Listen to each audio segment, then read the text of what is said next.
गृहवधू के अरमान। आंचल हमारी कहानी की मुख्य किरदार है।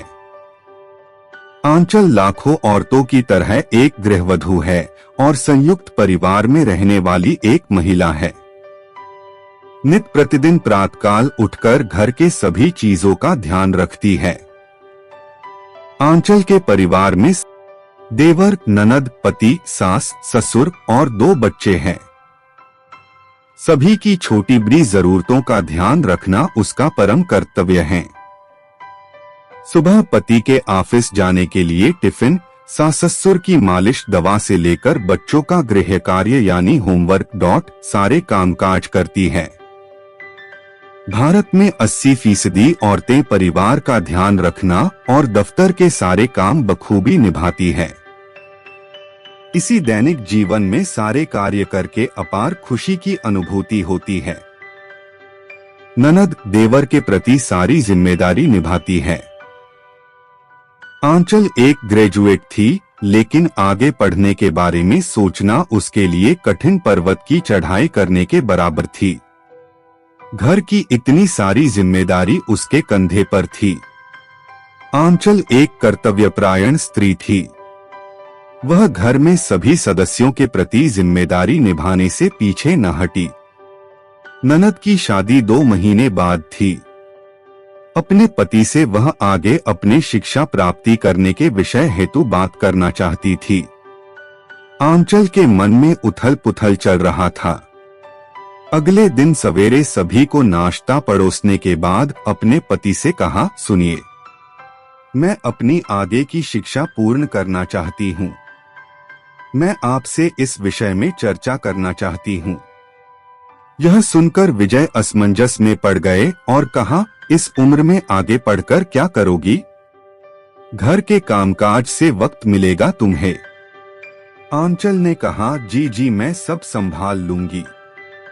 विजय ने कहा, मैं मां बापूजी से विचार विमर्श करके उत्तर दूंगा। 66। 1 महीना बीत गया और विजय इस बात को किसी बहाने से टालता रहा। आंचल अब भी मन में आस लगाए हुए बैठी विजय के जवाब का इंतजार कर रही थी। आंचल ने खुद बात करने की ठानी। विजय अपने कुछ मित्रों के साथ शाम को घर पर आया। आंचल का जन्मदिन था। बदकिस्मती ये थी कि उसका जन्मदिन किसी को याद नहीं आया। विजय के एक मित्र ने कहा, भाभी जी कहाँ काम करती है? विजय ने कहा, सिर्फ घर के काम और कुछ नहीं। विजय अपने मित्रों से कहीं घूमने जाने की बात करने लगा। विजय को अपने मित्रों की कदर थी, क्या आंचल की थी, जो जीवन संगिनी बनकर जिंदगी के हर मोड़ पर उसका साथ निभाती थी। विजय ने आंचल से कहा कि अभी वक्त बीत चुका है, अच्छा होगा कि तुम घर के काम काज देखो। घर के किसी भी सदस्य को आंचल का जन्मदिन याद न था, लेकिन उसके 10 साल की बेटी रोशनी और 8 साल के बेटे को था। दोनों ने फूल और जन्मदिन का विशेष कार्ड देकर मां को जन्मदिन की ढेर सारी बधाई दी। आंचल ने चुपचाप आंसू पोंछ लिए और अगले दिन रोज की तरह सारे काम निपटाकर अपने पति से कहा, मैं अपने बड़ी बहन के घर जाऊंगी। पति ने कहा, क्यों, सब ठीक है न? आंचल ने दबे हुए स्वर में कहा, मुझे छुट्टी चाहिए। विजय सोच में पड़ गया। आंचल शाम को चली गई। उस दिन शाम को आंचल अपने घर के लिए रवाना हो गई। सबके सपनों को अपना कहकर जीने वाली आंचल को बहुत बड़ा धक्का लग गया था। परिवार में 2 दिनों में सबको आंचल की कमी खलने लगी थी। लेकिन क्या सच में यह आंचल की कमी थी या उसकी इतनी सारी जिम्मेदारी सब संभालने में सक्षम नहीं थे? आंचल हर मध्यम वर्गीय स्त्री की तरह घर को जोड़कर रखने वालों में से थी, लेकिन वह खुद 4 दिनों में वापस आ गई थी। लेकिन मन में यह दुख अवश्य था कि किसी ने भी उसे या उसके सपनों की कदर नहीं की। उसने अपनी जिंदगी से समझौता कर लिया और फिर से परिवार की देखरेख में जुट गई।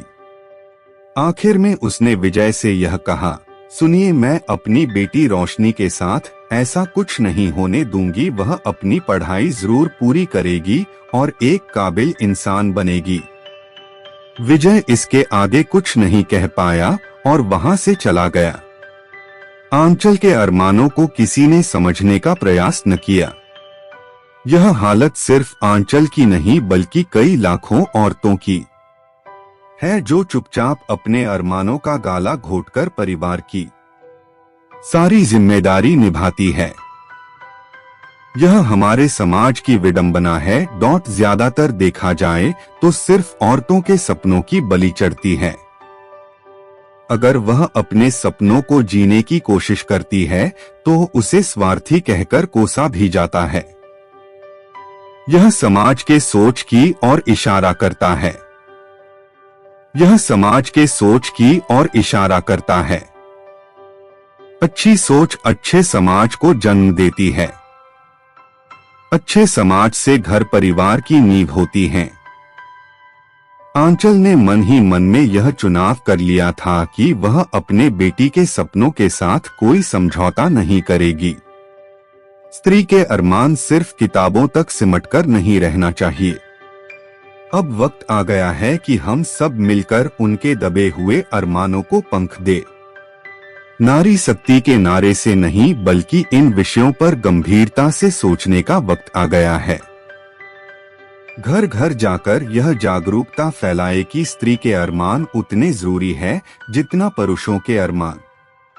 शादी के पश्चात स्त्री के अरमान और निर्णय को घर वाले प्राथमिकता दे, तभी समाज का उत्थान संभव है।